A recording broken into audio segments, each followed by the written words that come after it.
Hi, I'm Andrew Wielandt and I'm from Dornbush Partners. With me here's Michael Doherty. G'day, Doherty. Good morning, Andrew. How are you?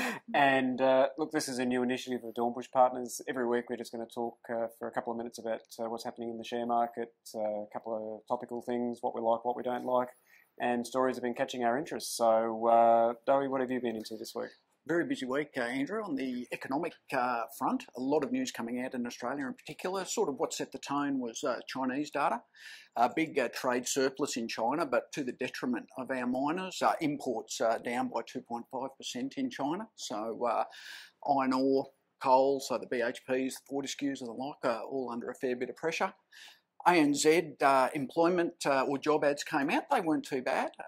NAB business confidence figures came out. A little bit lower than last time, but still looking reasonably healthy. Sure. Probably the big one was unemployment figures on Thursday. Unemployment coming in at 6.1%. Well down on the expected 6.3%, 121,000 jobs added in August. So and how many jobs are normally added? To like 10, 12,000? Is it like there was a significant increase? You'd never guessed that Michael was a trained economist. Anyway. Biggest increase since record started. There's a little bit of smoke and mirrors because the ABS, as you know, has changed their methodology in calculating those employment figures. So a lot of economists out there saying, look, don't take too much credence, but strong figure nonetheless. But the share market basically was flat for the week, wasn't it? Sort of up a little bit, down a little bit, bottom line flat. So the market has taken that news in its stride. Absolutely. What are some of the shares that you've been looking at? Looking currently at a share called Covermore. I think it's probably a bit too expensive just at the moment. Stock code is CVO.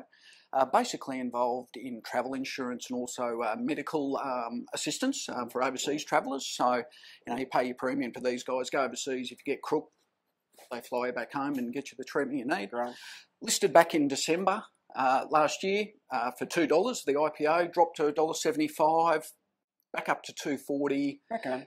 Down. Now they're back up to $2.40 now, so a bit expensive, but looking for them to retrace back to $2.15, $2.10. They do seem to bounce around a little bit, so that might be one to think about. Look, in my world, Woolies, I think, without a shadow of a doubt, is the one I'm looking at the moment. We're recording this on Friday. They're about $35.10. They've just gone ex-dividend. Magic business, 85% food, gaming and liquor. They take 49 days to pay people. You and I push our trolleys through. We get stung as we go through the door. It's a 4% fully franked dividend. The market's really worked up about Masters at the moment, and so they should. Woolies are probably going to lose about $1 billion with Masters. That's a pretty big effort to do that. But certainly for my clients buying a lot of Woolies. So, Andrew, anything you're not liking at the moment? Oh, look, probably the main one that I'm a bit cool on at the moment, no pun intended, is Domino's. Domino's has had an amazing run and it's back at about $25 at the moment. And, you and I, we look at things called the PEG ratio. So for people interested in what the PEG ratio, that's simply looking at the ratio of the price-earnings ratio to earnings growth.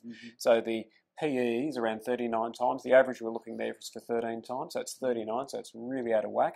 And the earnings is only meant to come in about 17 or 18 times. So you've got a really big PE, you've got a really low earnings. So I think from my point of view, my clients in Domino's, I'm certainly getting them to just sell a little bit. Not that we dislike the story, but, it's had a pretty good run. And finally, Michael, anything that you're sort of read this week that looks interesting? Well, I think, Andrew, big news next week will be the referendum in Scotland regarding independence.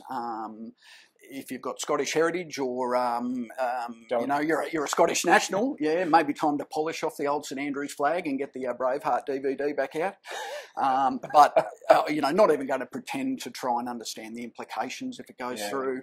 But, we've certainly seen the British pound come off, and also European markets in general are a little bit nervous because the yes-no vote, it's pretty close. And I think for Dornbush clients, the companies that I would be looking at in particular would be NAB, because NAB have come out and said Clydesdale Bank, they'll actually move it from the, Glasgow back to London, and that'll cost them about 2% of total group profits and about half the UK profits just to move head office.